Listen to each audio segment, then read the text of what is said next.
Hi, this is Dan, and you are watching another video of mine. What I'm doing right now is sketching out a skull. I kind of came into the video here at the end of the sketching process.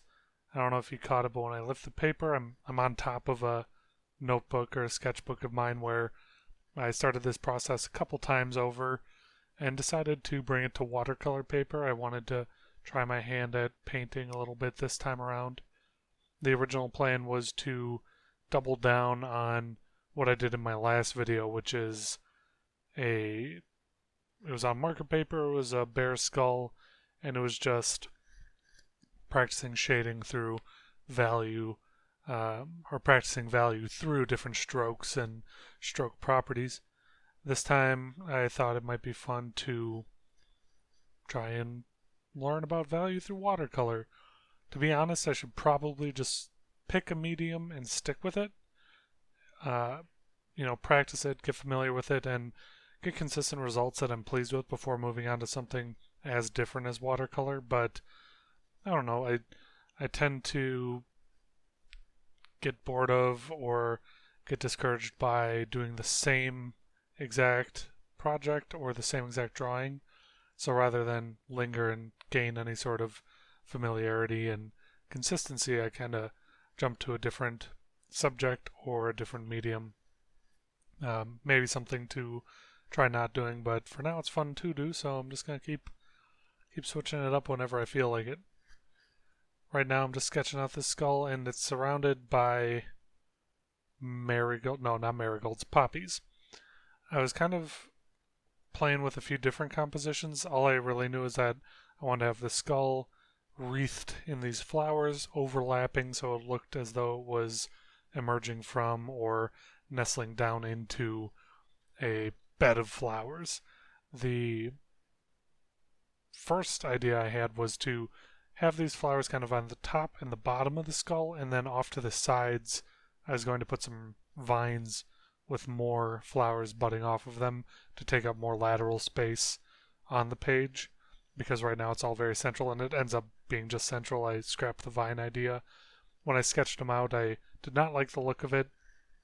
It was a bit more supernatural maybe, or aggressive. I don't really know how to describe it, but creeping vines have a very specific type of feeling that they evoke, and it wasn't exactly what I was going for. And that might kind of sound silly because I'm drawing a skull which is dark and I didn't want to be too dark, but maybe eventually I'll pursue those vines and creeping supernatural type of darkness things. But for now, not exactly what I'm looking for. Got my pencil sketch down and I'm just going over it in pen. I watched a lot of watercolor videos before starting this, and they make it look so easy. One thing that's different between my process and what I saw on there is I still like the medium of pen, and I like having the specific borders. I think that introduces a lot of difficulty moving over to a medium like watercolor, or trying out. I shouldn't say moving over. It's not like I'm giving up pen. I'm probably going to go back to pen after this for a while and then try watercolor again in a couple months. But pen, I've choose the size of the pen I'm using. The one on this page is 0.5 micron, and I put down marks exactly where I want, and they end up, exactly where I'm looking. Now, watercolor, it's such a bizarre medium. You've got the substrate that you're pushing around, and you can pick some up if your brush is dry. You can make it thinner, lighter. You can very easily warp the paper and pill it up and overwork it if you're using non-watercolor paper. It's completely different, and I've got a lot to learn about it. But for this particular one, I'm happy with the skull, not so happy with the flowers, and I'll talk about why. But first, what I'm doing here is that I put down a base wash, I guess wash would be the proper term, of light blue pigment. I put down a base layer, and then while it was still wet, I took a darker pigment blue and put it in the crevices that I thought should be shadowy or a bit darker for whatever reason.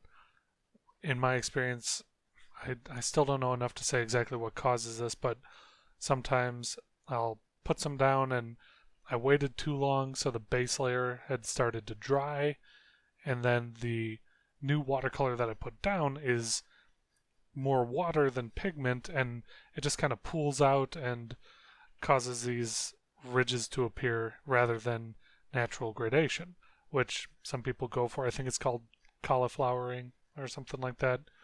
But this time I was quick enough on the dark pigment, and I just put it down on the still wet blue, and I got those shadows that I was looking for.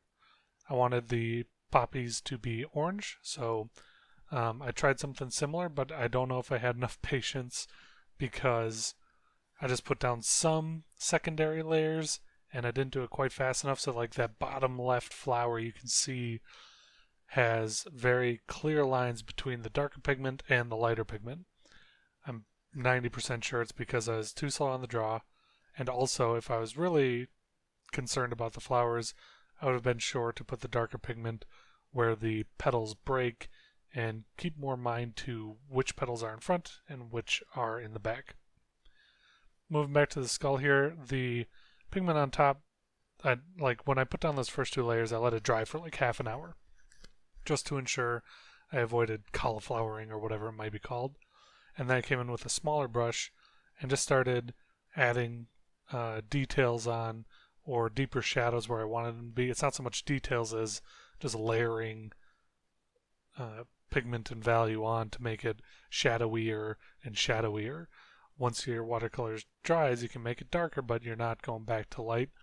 So really all I'm doing with the skull is making sections as dark as I can think to make them, and hope it comes out all right. I didn't really have a ongoing reference with lighting, so some of the shadows might be a bit janky and not exactly match up, which, to be honest, I'm fine with. I overall ended up being pretty happy with the skull. There are a couple things that I would revisit. I think the right side of the skull, or the left side of the face, would be too dark, and the difference between the eye socket and the cheek isn't extreme enough for my liking. I think I would go either darker on the eye socket or just lighter overall on the cheekbone. What had happened was that I put down some pigment and it was kind of getting away from me. So rather than risk tearing up the paper and overworking it and causing the splotching, I just tried to roll with it. It was overall too dark, but I think it would have been worse if I had tried to do a take back and correct, right? Now the flowers, there's a lot more crevices, I guess, to keep in mind on the flowers than how I approach the skull. The skull I just looked at and thought, these are the basic planes, I'll just keep it simple, and obviously there's still room for improvement, but pretty simple as far as the skull goes. The flowers, the petals are so much more papery, and there's so many more divots and different levels of depth. So some petals are much further back, some are way more forward, and to be honest, I didn't really have the patience to approach it like that, so I just put in varying levels of pigment and color. I think it looks alright, but it's not exactly true to lighting or anything. It's very, I took a lot of liberties with it. Also right here, you're witnessing me rest my watercolor paper towel on the page, and I am just smudging up the bottom corner, which really bugs me. One other thing not related to the painting but to the video is that as I have a adjustable lamp and I can choose different light modes, and I kept switching the modes throughout this video. So if you notice it go from warm to cold light, it's because I forgot what I had on the previous recording session. And if I could change it, I would, but I can't, so I won't. Anyhow, I didn't scan this one in. I've just got the video footage. I do have higher res, or a nicer looking image, on my Instagram, Dan Kinzila Art. So give me a follow there, comment here, subscribe, all that. Thanks for watching. Bye-bye.